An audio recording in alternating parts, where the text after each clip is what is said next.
Hi అండి, నమస్తే. Welcome back to our channel smiley Nandini. ఈరోజు రెసిపీ వచ్చేసి బోడకాకరకాయ కర్రీ రెసిపీ చేయబోతున్నామండి. ఈ బోడకాకరకాయల్ని ఆ కాకరకాయ, అడవి కాకరకాయ అని కూడా అంటారు. ఈ బోడకాకరకాయలు వచ్చేసి మా దొడ్లో ఉన్నటువంటి చెట్టు నుంచి కోసిన కాయలండి. లేతగా ఉన్నాయి, బాగున్నాయి, ఫ్రెష్గా ఉన్నాయి. ఇవి శుభ్రంగా కడిగిన బోడకాకరకాయలన్నీ కూడా కట్ చేసుకోవాలండి. ఇక్కడ మేము కటింగ్ వచ్చేసి నిలువుగా కట్ చేశాను. బోడకాకరకాయలు వచ్చేసి సీజన్ పరంగా దొరుకుతాయండి. మా సైడ్ అయితే జూలై, ఆగస్టు, సెప్టెంబర్ వరకు మాత్రమే ఉంటాయి. మార్కెట్లో కూడా దొరుకుతాయి కానీ ఎక్కువ కాస్ట్ ఉంటుంది. కాకపోతే మా సైడ్ ఎక్కువగా పెరట్లు. ఈ బోడకాకరకాయలని ఫ్రై చేసినా బాగుంటుంది, కర్రీ చేసినా బాగుంటుంది. పులుసు చింతపండు వేసి కొంచెం పులుసు పెట్టినా కానీ చాలా టేస్టీగా ఉంటుందండి. ఏ రకంగా వండిన బోడకాకరకాయ కర్రీ అనేది చాలా బాగుంటుంది. ఈరోజు అయితే మనం కర్రీ తయారు చేయబోతున్నాం. కర్రీ కోసం అయితే స్టవ్ ఆన్ చేసేసి బాండీ పెట్టి ఒక 4 టేబుల్ స్పూన్స్ ఆయిల్ వేసాను. ఆయిల్ హీట్ ఎక్కిన తర్వాత పోపు దినుసులు వేసుకోవాలి. పోపు దినుసుల తర్వాత కొంచెం జీలకర్ర వేసుకోవాలి.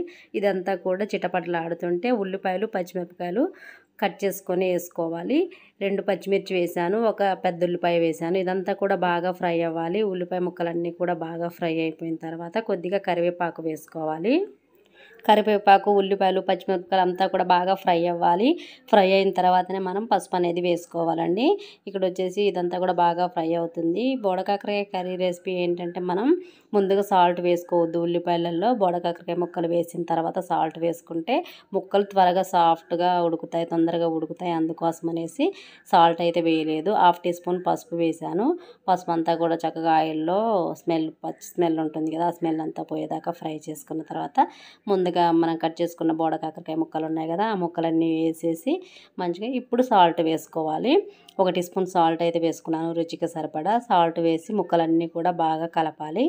ఇప్పుడు ఈ ముక్కల్లో సాల్ట్ వేయడం వల్ల ఇప్పుడు ముక్కలు త్వరగా సాఫ్ట్గా అయిపోయి ఉడుకుతాయి. ఈ కాకరకాయ ముక్కలకు అన్నిటి కూడా పోపు బాగా పట్టేలాగా అంతా కలిపేసి మూత పెట్టి 5 మినిట్స్ ఉడికించాలి. 5 మినిట్స్ తర్వాత మూత తీసి చూస్తే ముక్కలన్నీ సాఫ్ట్గా ఉడికిపోయాయి.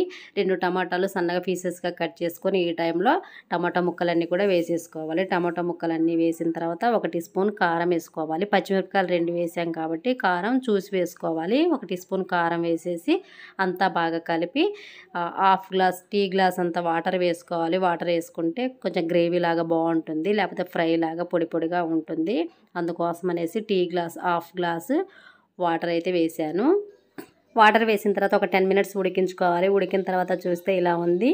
టమాటో ముక్కలన్నీ కూడా సాఫ్ట్గా ఉడికిపోయాయి. ఈ టైంలో 1 టీ స్పూన్ ధనియాల పౌడర్ వేసుకొని మొత్తం అంతా కూడా బాగా కలిపేసి ఒక 5 మినిట్స్ మూత పెట్టి ఉడికించుకొని ఆ తర్వాత అందరూ ఎంతగానో ఇష్టపడే బోడకాకరకాయ కర్రీ అయితే రెడీ అయిపోయింది. ఓకే ఫ్రెండ్స్, ఈ వీడియో మీ అందరికి నచ్చిందని అనుకుంటాను. నచ్చినట్లయితే లైక్ చేయండి, షేర్ చేయండి, సబ్స్క్రైబ్ చేయండి. మరో నెక్స్ట్ వీడియోతో మళ్ళీ కలుసుకుంటాను. Bye friends.